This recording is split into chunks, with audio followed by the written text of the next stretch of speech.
ஹிஜ்ரத் என்ற புனித பயணத்தை மேற்கொள்வதற்கு முன்னால் எத்தகைய முன் ஏற்பாடுகளை செய்திருந்தார்கள் என்பதை பற்றி ஒரு அளவுக்கு நாம் அறிந்து கொண்டோம்.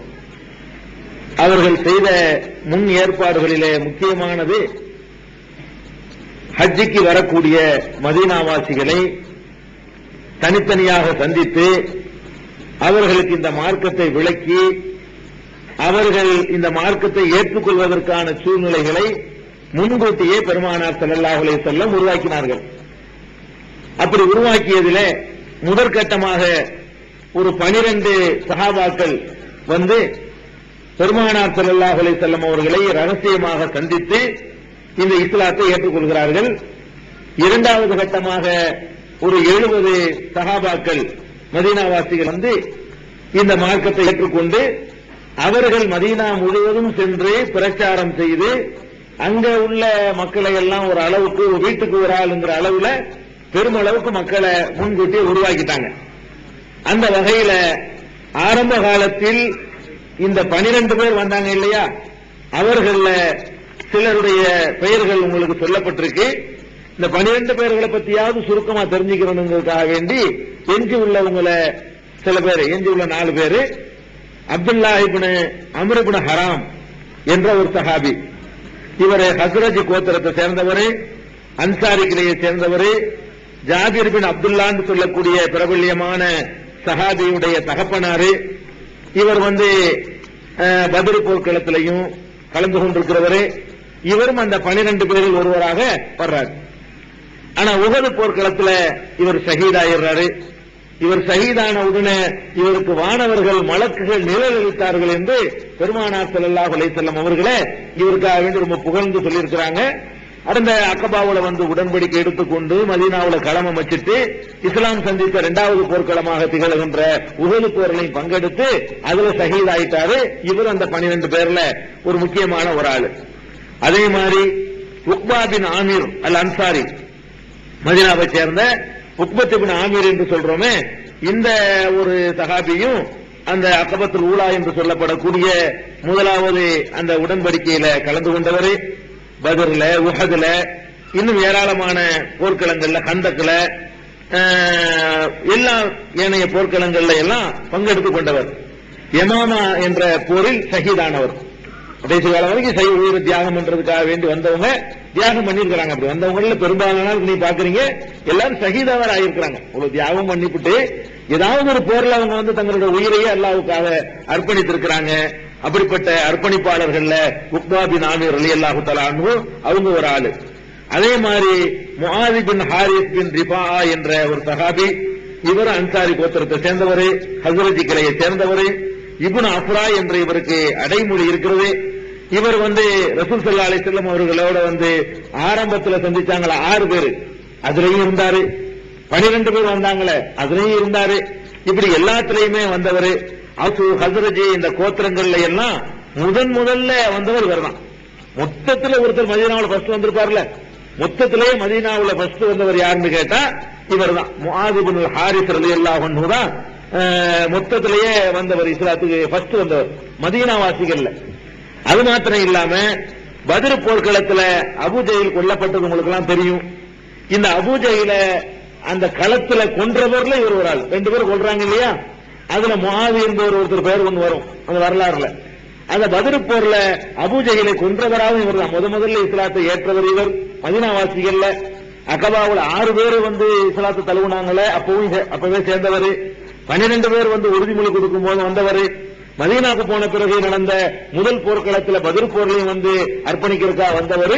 இவருடைய கையினாலதான் அல்லாஹ் வந்து அபூஜஹலுக்கு என்ன செஞ்சா மரணத்தை ஏற்படுத்தினா. அந்த அளவுக்கு வரலாற்ற முக்கியமான ஒரு இடம் பெற்றவர் இவர்.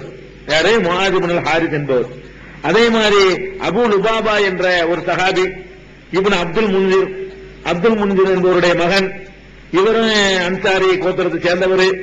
இவரும் அந்த 12 பேரில் ஒருவர் என்பதற்கு ஆதாரங்கள் இருக்கிறது. இவருடைய முழு வரலாறு கிடைக்கல. இவர் 12 பேரில் ஒருவராக இருந்தார்னு வருது. எந்த போர்ல இறந்து போனாரோ இல்ல போர்ல இறக்காம சும்மா இறந்தாரா அப்படிங்கிற மாதிரியான முழு விவரங்கள் இவரை பற்றி கிடைக்காவிட்டாலும் அந்த 12 பேர் வந்து இஸ்லாத்தை ஏற்றுக்கொண்டாங்க ஆரம்பத்தில். அதுல இவர் ஒருவராக இருந்தார் என்பதற்கு சான்றுகள் கிடைக்குது.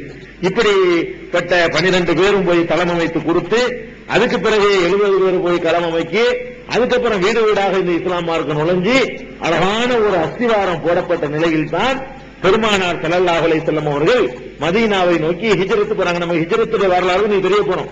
ஹிஜ்ரத்துக்கு முன்னாடி அவங்க என்னென்ன செட்டப்லாம் பண்ணி இருந்தாங்க, ரசூல் ஸல்லல்லாஹு அலைஹி வஸல்லம் எவ்வளவு முன்னேற்பாடுகள்லாம் பண்ணி வச்சிருந்தாங்க என்பதற்காகத்தான் இந்த விவரங்கள்.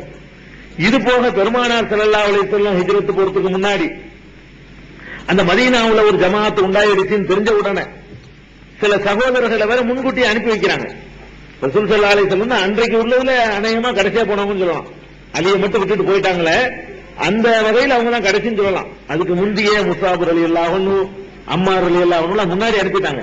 நீங்க மதீனாவுல ஒரு நல்ல ஒரு வாய்ப்பு இருக்காப்புல இருக்கு, நீங்க முன்னாடி மதீனாவுக்கு போயிருங்கன்னு சொல்லி அபிசீனியாவுக்கு போயிட்டு திரும்பி வந்தவங்களையும், அபிசீனியாவுல போகாம இங்க இருந்து பிந்தி இஸ்லாத்துக்கு வந்திருப்பாங்கல்ல, இவங்களை எல்லாம் பெருமானார் ஸல்லல்லாஹு அலைஹி வஸல்லம் முன்கூட்டி அனுப்பி வச்சுட்டாங்க.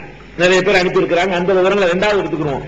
பெருமானார் ஸல்லல்லாஹு அலைஹி வஸல்லம் அவர்களுடைய அந்த ஹிஜ்ரத் பயணம் இருக்குதுல, அந்த பயணத்தை பத்தி நம்ம முழு அளவுக்கு எப்படி பயணமாகறாங்க, எப்படி போய் சேர்ந்தாங்க, சேர்வதற்கு எவ்வளவு ஏறி போனாங்க, அதுக்கு இடையில என்னென்னத்தை சந்திச்சாங்க, அது மாதிரியான முழு விவரங்களையும் தகுந்த சான்றுகளோட நம்ம என்ன செய்யணும், அறிந்து கொள்ளணும். அத ஆயிஷா நாயகி அறிவிக்கக்கூடிய ஒரு ஹதீஸ, இத ஒரு சான்றா பெரிய ஹதீஸ். அந்த பெரிய ஹதீஸ்ல ஆயிஷா ரலியல்லாஹு அன்ஹா அவர்கள் இந்த ஹிஜ்ரத் என்ற பயணம் இஸ்லாமிய வரலாற்றில் ஒரு பெரிய திருப்பு முனையவை ஏற்படுத்தின ஹிஜ்ரத் என்ற பயணம் இருக்குது. அந்த பயணத்தை அப்படியே அவங்க விளக்குறாங்க. பயணத்தில் அவங்க அத்தாவும் ஒரு ஆள் இல்லையா, அதனால அவங்க விளக்குறது கரெக்டா இருக்கும். அத்தாட்ட கேட்டு விளக்குவாங்க. அத்தா ஒரு ஆள், கணவர் ஒரு ஆள். ஆயிஷா நாயகி இது அறிவிக்கிறாங்கன்னா அறிவிக்கிறதுக்கான தகுதி இருக்குது. ஒண்ணு கணவர் ரசூல் ஸல்லல்லாஹு அலைஹி வஸல்லம் கணவர், இன்னொருத்தர் துணையா போனவர் அவங்க அத்தா அபூபக்கர். அதனால 2 பேர்கிட்டையும் கேட்டு என்ன செய்ய முடியும், இதை அறிவிக்க முடியும். அதனால இது என்ன ஆயிஷா நாயகி எப்படி தெரியும்னு கேட்கக்கூடாது. ஆயிஷா நாயகி சொல்றாங்க, ரசூல் ஸல்லல்லாஹு அலைஹி வஸல்லம் அவர்கள் எங்களுடைய வீட்டிற்கு இஸ்லாமிய பிரச்சாரத்தை துவங்கி இஸ்லாத்தை மக்கள்கிட்ட சொல்ல ஆரம்பித்த பிறகு எங்களுடைய வீட்டிற்கு ஒரு நாள் விடாமல் தினமும் காலையிலும் மாலையிலும் வருவார்கள்.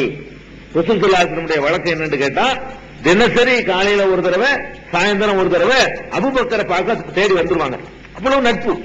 அபூபக்கர் ரசூல் ஸல்லல்லாஹு அலைஹி வஸல்லம் அவ்வளவு அந்யோன்யமா நட்பு வச்சிருக்காங்கன்னா அது அங்கிருந்து ஆரம்பிச்ச நட்புங்க.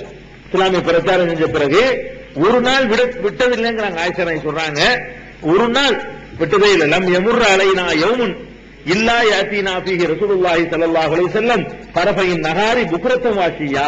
காலையிலையும் மாலையிலையும் பகலுடைய 2 டைம்ல அபூபக்கர் ரலியல்லாஹு அன்ஹு அவர்கள் ஒரு நாள் கூட எங்களுடைய வீட்டுக்கு வராமல் இருந்ததில்லை. அபூபக்கர் என் தந்தையை பார்ப்பதற்காக வருவாங்க. அப்ப இந்த மாதிரி மக்கள் எல்லாம் துன்பப்படுத்திக்கிட்டு இருக்கிற நேரத்தில் ரசூல் ஸல்லல்லாஹு அலைஹி வஸல்லம் முஸ்லிம்கள்ட்ட சொல்லி இருந்தார்கள், நீங்கள் எல்லாம் ஹிஜ்ரத் செய்து செல்ல வேண்டிய ஒரு ஊரை அல்லாஹ் என காட்டியிருக்கிறான். கனவில நீங்க எந்த ஊருக்கு போகணும் என்று சொல்லி கனவில் அல்லாஹ் மூலமாக எனக்கு காட்டப்பட்டிருக்கிறது. அந்த ஊர்ல நிறைய பேரிச்சம்பழங்கள்லாம் இருக்கிறது. என்ன, அந்த மாதிரி ஒரு ஊருக்கு தான் நீங்க ஹிஜ்ரத் செஞ்சு போகணும் என்று சொல்லி அல்லாஹ் எனக்கு காட்டியிருக்கிறான்னு சொல்லி முஸ்லிம்கள்ட்ட ரசூல் ஸல்லல்லாஹு அலைஹி வஸல்லம் சொல்லி இருந்தார்கள். சொன்னதன் அடிப்படையில ஃபஹாஜர மன் ஹாஜர கிபலல் மதீனா, மதீனாவை நோக்கி செல்லக்கூடியவர்கள் எல்லாம் போய்விட்டார்கள். போய்கிட்டே இருந்தாங்க. ரசூல் ஸல்லல்லாஹு அலைஹி வஸல்லம் முஸ்லிம்கள் சொல்லிட்டாங்க, பேரிச்சம்பழம் நிறைஞ்ச பகுதி, அந்த பேரிச்சம்பழம் ரொம்ப உள்ள பகுதினால மதீனா தான் அன்றைக்கு. அதனால இந்த மதீனா தான் நீங்க எல்லாம் ஹிஜ்ரத் செஞ்சு போகக்கூடிய ஊருண்டு அல்லாஹ் எனக்கு காட்டிட்டான். அதனால நீங்க எல்லாம் மதீனாவுக்கு போங்க என்று ரசூல் ஸல்லல்லாஹு அலைஹி வஸல்லம் சொன்ன உடனே யாரெல்லாம் இங்க உள்ள துன்பங்களை சகித்துக் கொள்ள முடியாமல்